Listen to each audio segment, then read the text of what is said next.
Leo nataka nizungumzie kidogo kwenye mchezo wa jana wa EPL kati ya Arsenal walikuwa wakicheza ugenini dhidi ya Leeds United.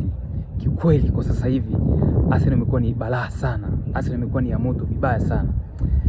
Walikuwa na performance nzuri sana jana, walichomoza na ushindi wa mabao 4-0, lakini hiyo tu haitoshi. Ushindi wa mabao 4, nasema ushindi wa mabao 4-0, lakini pia wanazidi kuongeza namba ya gepu la pointi dhidi ya Manchester City ambaye yeye anaonekana ndo ambaye anamfukuzia pale nyuma akiwa anashika nafasi ya pili.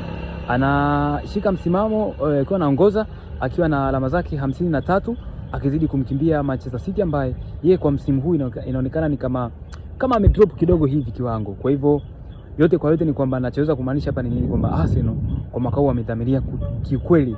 Wameonyesha kabisa wanania, wanadhamira, lakini wana kiu na wana uchu ya kutoa ubingwa wa EPL. Tumeshuhudia misimu kadhaa iliyopita huko walikuwa wakiongoza kuanzia mwanzoni mwa msimu, baadaye wanaenda wanakuja wanafika katikati kwenye mwezi Disemba kwenye tarehe 20 10 na kitu hivi, baadaye tunaona hapo wanaanza kupoteana. Lakini this time around wamefanya vizuri, wamejitahidi kwamba wakihakikisha kwamba wanashinda kila mchezo, lakini hata kwa ile michezo ambayo wao walikuwa wakifungwa, wao wanajitahidi kwamba wanahakikisha wanazidi kutengeneza gepu la alama nyingi dhidi ya mtu ambaye anamfuatia nyuma, ambaye weather sometime Man City, hata kipindi kile Liverpool walikuwa wanamfuatia nyuma, ili kuhakikisha kwamba kwa mwaka huu kuna kitu ambacho wanakitengeneza ili baadaye basi ili aweze kufikia kwenye ile dhamira yake ambayo ni ya kutoa ubingwa.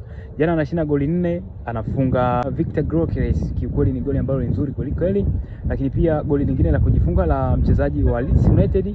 Hii inaonyesha namna gani ambavyo Arsenal mwaka huu wanacheza wakiwa na spirit ya kibingwa, wanacheza wakiwa na shauku kabisa. Unaona kabisa leo Arsenal wanapocheza wanacheza kabisa wakiwa na malengo.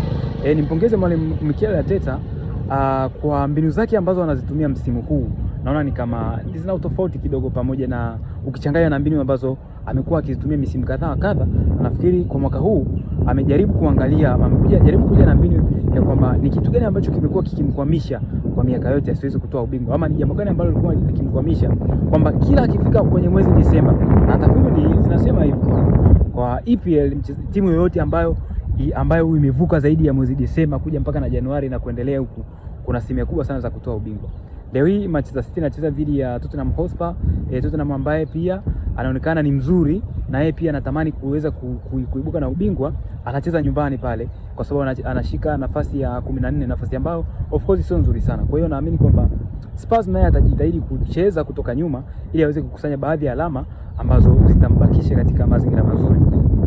Ukizingatia kwamba pia naye anacheza na Manchester City ambayo kwa msimu huu ni kama imekuwa dhaifu ile hali kidogo. Arsenal alifungwa na Chelsea, akaja akafungwa na Manchester United, lakini pamoja na kufungwa na hao vigogo, yeye ameamua kuchagua engo yake ya kwamba hata kama anafungwa, lakini hakikisha kwamba anakuwa na alama nyingi za faida mbele ya mpinzani wake ambaye anamfuatilia katika nafasi ya pili. Jana anaingia Gabriel Jesus, lakini anatoka Martinelli ambaye alitoa assist kali sana, alipiga pasi nzuri sana.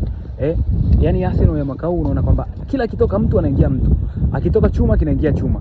Baadaye anakuja Gabriel Jesus anafunga goli zuri kwa uwezo wake mkubwa kabisa. Kwa hiyo yote kwa yote tunasema kwamba Arsenal kwa mwaka huu I say wamedhamiria sana na wapo serious vibaya sana. Ukiangalia kwa mechi ambazo zimebaki mpaka sasa hivi wanamaliza Januari kwa uzuri kabisa, wakiwa na alama zao 53, wakiwa wanafuatiwa na Manchester City ambaye yeye ana alama 46. Kwa hivyo kwa haraka hapo utaona ni alama 9 mpaka sasa hivi, jepo la alama 9. Endapo Man City atafanikiwa kushinda game ya leo, basi atazidi kupunguza zile alama, lakini kama akifungwa anazidi kumtengenezea barabara nyepesi, ama anazidi kumtengenezea Arsenal barabara nyembamba na nyofu katika mbio za kutoa ubingwa wa EPL kwa msimu huu. Kwa hivyo Arsenal mwaka huu sio ya kimasiara.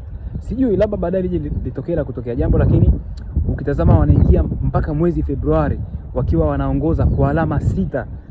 Hichi ni kitu kikubwa sana kwa kwao. Nawapongeza Arsenal yote kwa yote.